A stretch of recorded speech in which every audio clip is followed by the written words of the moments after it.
বাবা মোর বাড়ি ঘর বাড়ি গেছে বাবা। ৮৩ বছরের বৃদ্ধা নারী মোসাম্মদ শৈজান বেগম, যার জীবনের প্রতিটি অধ্যায় গড়া হয়েছে দুঃখ ও যন্ত্রণার বালুচরে। ১৫ বছর আগে হারিয়েছেন স্বামী। তারপর থেকে নিঃসঙ্গতার দীর্ঘ লড়াই তার একমাত্র সঙ্গী।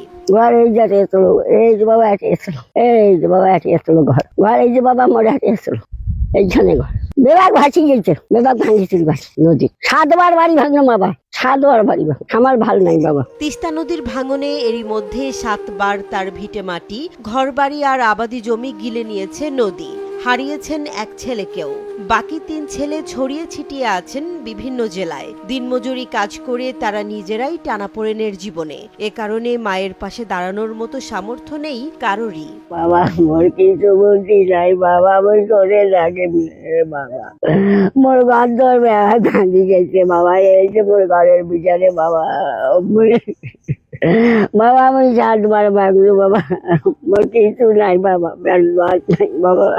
শৈজান বেগম প্রতিদিন নদীর ধারে বসে অশ্রুসিক্ত চোখে তাকিয়ে থাকেন তিস্তার স্রোতের দিকে। ভাবেন হারিয়ে যাওয়া ঘরবাড়ি জমি জমার কথা। আমার ব্যাগ বাবা ভাসি গেছে, আমার কিছু নাই, বেটার ঘর। বর্তমানে সরকারের দেয়া সামান্য বয়স্ক ভাতার টাকায় কোনো রকমে টিকে আছেন বৃদ্ধা এই নারী।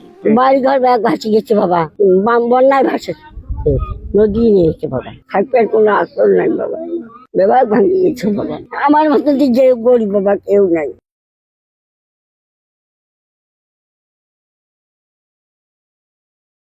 একটা বিধবা মানুষ কিন্তু বাড়ি ৭বার ভাঙছে, তাই সবাই মিলে সহযোগিতা করেন।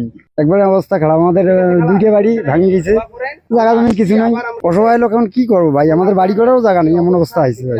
শহীদজনের ঘর বাড়ি ভাঙে গেছে, 4টে ছেলে পোষে না, তাই অসহায়, দেশে বিদেশে খাটি বেড়ায়, তার ব্যবস্থা করে দেন।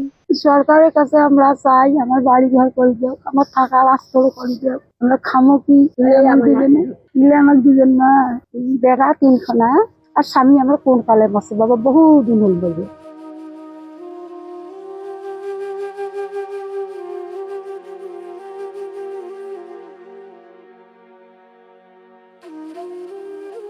বাবা মোর ঘর করে দাও বাবা, মোর বাতার কোনো বুদ্ধি নাই বাবা।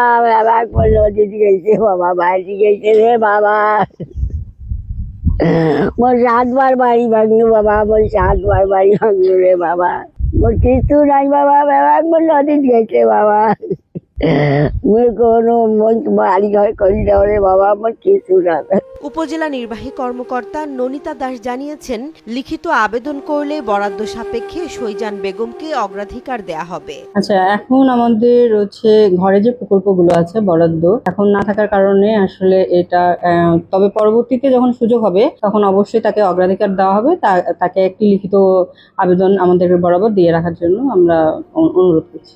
দেশ এগিয়ে যাচ্ছে উন্নয়নের পথে, আলো ছড়াচ্ছে গ্রাম থেকে শহর, কিন্তু জীবনের শেষ প্রহরে এক বৃদ্ধা নারী এখনো আশ্রয়ের অপেক্ষায়। শৈজান বেগমের আকুতি একটি ঘর চাই, এটাই যেন আজ মানবতার কাছে সবচেয়ে বড় আবেদন। বাবা বই কি করো রে বাবা, মোর বেলায় বাঁচি গেছে রে বাবা, মোর ঘর দোর করে দাও রে বাবা, বই কি করবো রে বাবা। মোর স্বামী তাইও মৃত্যু হয়েছে রে বাবা, বলছি মোর ঘর দোর, মোর ঘর দোর দাও রে বাবা, বই কিছু না। এই যে মোর ঘরের ভিতরে বাবা, এই যে মোর ঘরের বাবা, এই যে মোর ঘরের ভিতরে কিছু না, মোর ঘর দোর ভাঙিয়ে দাও। ৭বার ভাঙতে ৭বার ভাঙছে, মানুষের ব্যাগ এখন করে দাও বাবা।